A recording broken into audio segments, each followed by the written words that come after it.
एक बार की बात है, एक सेठ जी थे। सेठ जी कंजूस, सेठानी महाकंजूस। एक पंडित जी ने उपाय बताया, एक काम करो। बोले क्या करना है? बोले अगर तुम पूर्णमासी को एक ब्राह्मण को जिमाए दो, पंडित जी ने बताया, तो तुम्हारे बड़ा अच्छा फल मिलेगा। सेठ जी को बताया, बोले पूर्णमासी को एक ब्राह्मण जिमाओ, सब ठीक हो जाएगा। अब सेठ जी को लगा, बोले ब्राह्मण को जिमाना है।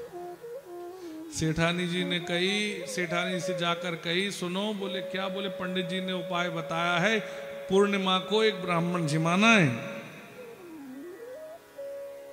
अब इनको लगे, अरे ये तो बहुत खर्चा हो जाएगा। पंडित जी का क्या गया, पंडित जी ने तो बता दिया, खर्चा हमको करना पड़ेगा। सेठानी जी थोड़ी ज्यादा तेज थी। सेठानी जी बोली, एक काम करते हैं। बोले क्या? अपने मंदिर वाले जो पंडित जी हैं ना, बोले हाँ, उनका सबसे छोटा बच्चा है, उसका नाम है छऊ, उसका नौता कर देते हैं। बोले क्या होगा? बोले ब्राह्मण छोटा हो बड़ा हो बराबर होता है, सालेग्राम की बटिया सब बराबर हैं। छोटा बालक छोटा बामन, भोजन भी कम करेगा, नियम भी हो जाएगा, और धन भी हम तुम भी खा लेंगे, आनंद आ जाएगा। छऊ को नो तो। जब बात तय हो गई, पंडित जी उस समय आरती कर रहे थे।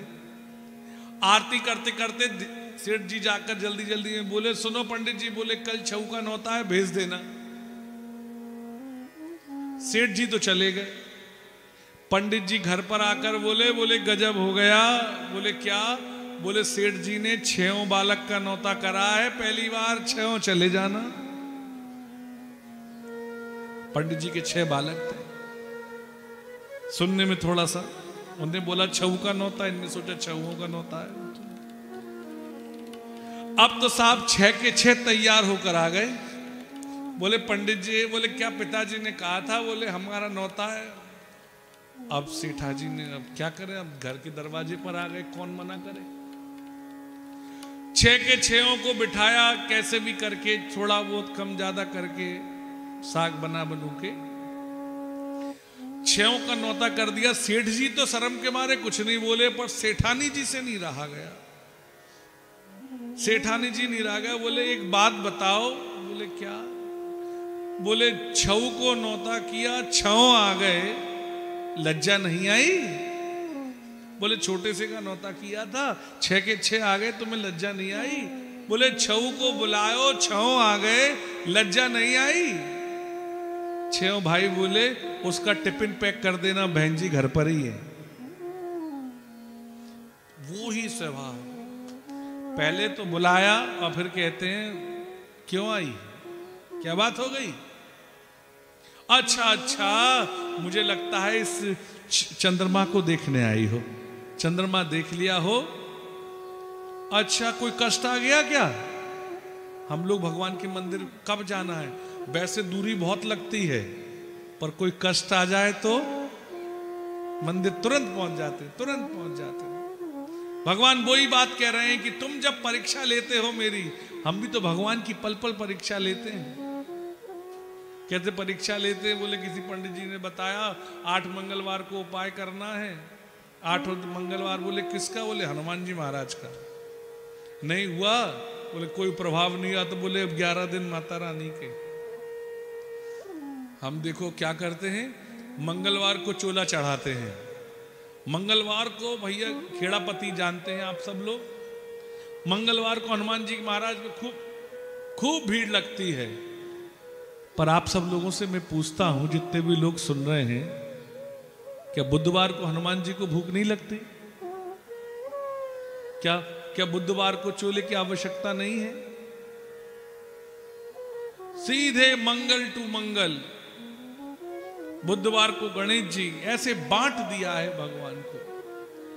नहीं साहब, सब एक ही है। कभी भगवान में भेद नहीं करना चाहिए। पूजो तो सबको निरंतर पूजो। और यहां पर कहा अच्छा कोई विपत्ति आई है इसीलिए आई हो? गोपियां चुप रही, सबको शांत कर दिया। बोले बोलने दो। 10 श्लोकों में भगवान ने पूर्व पक्ष रखा है और 11 श्लोकों में प्रणय गीत है। प्रणय माने प्रेम की याचना करना, प्रेम को मांगना।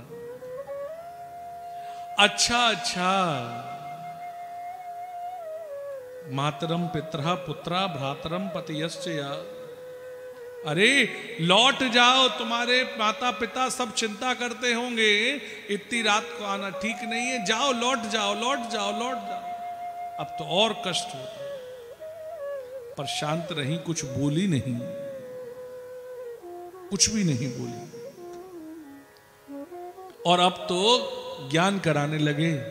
रामचरितमानस की चौपाई है, उत्तम के अस बस मन माही, उत्तम के अस बस मन माही, उत्तम के अस बस मन माही, उत्तम के अस बस मन माही, उत्तम के अस बस मन माही।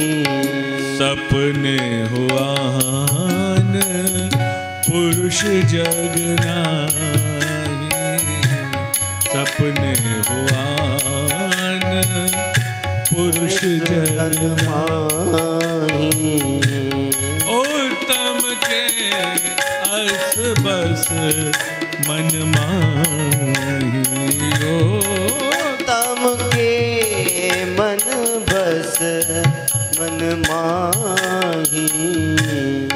उत्तम के अस बस मन माही। उत्तम स्त्री वो होती है जिसके सपने में भी दूसरा पुरुष नहीं आता, उसे उत्तम कहा गया है। मध्यम पर पति देखई कैसे, भ्राता पिता पुत्र निज जैसे, उस स्त्री को मध्यम कहा गया है, जो अपने से बड़ा दिखे पिता को जानती हो, बराबर का दिखे भाई मानती हो, छोटा दिखे पुत्र जानती हो। पर वृद्ध रोग बस जड़ धनहीना, अंध बधिर क्रोधी अति दीना, ऐसे ही पति कर किए अपमाना, और नारी पाव जमपुर दुख नाना। अंधा हो, बधिर हो, कैसा भी रोगी हो, धनहीन हो, पर कभी पति का अपमान नहीं करना चाहिए। जो पति का अपमान करते उन्हें नरक मिलता है। ज्ञान कराने लगे और ज्ञान कराते कराते लौट जाओ लौट जाओ। और मुझको पाना है तो श्रवणान दर्शनान ध्यानान, अरे मुझे तो श्रवण ध्यान कर लो तो मैं मिल जाऊंगा, लौट जाओ ना। इस प्रकार 10 श्लोकों में बात कही है। और गोपियां अपने पांव के नख से धरती को देरने लगी। बड़ा सुंदर सुंदर भाव है। बोले जैसे किशोरी जी सीता जी ने शरण ले ली थी, गोपियां बोली हम तो भूमि की पुत्री भी नहीं है जो वहां चली जाए। गोपियां बड़ा सुंदर उत्तर देती हैं। गोपियां कहती हैं मैं भम विबोर्हति भगवान गति तुम निशंसम, संतज सर्व विषयांस्तव पाद मूलम, भक्ता भजस्पदुवक्रमा तजास्मान, देवो यथादि पुरुषो भजते मुमुक्षु। मुमुक्षु भजते। अरे कन्हैया, कन्हैया ऐसा ना करो, भगवान ना तजस्मान, हमें मत त्यागो। संतज सर्व विषयांस तब पाद मूलम, अपने सब विषयों को छोड़कर आपके चरणों में आई हैं। आप क्रम से जानेंगे तो आनंद आएगा। गोपियों ने जो उत्तर दिया है अद्भुत है। गोपियां कह रही हैं आप कह रहे हैं कि हम घर पर लौट जाएं, लौट जाती हैं, कोई बात नहीं, पर कन्हैया जो चित्त और बुद्धि आपने चरणों में रख रखी है, चित्तम सुखेन भवता प्रहतम गृहेषु बोले जो चित्त अपने चरणों में लगा रखा है, मन अपने चरणों में लगा रखा है, वो तो लौटा दो ना, वो तो लौटा दो।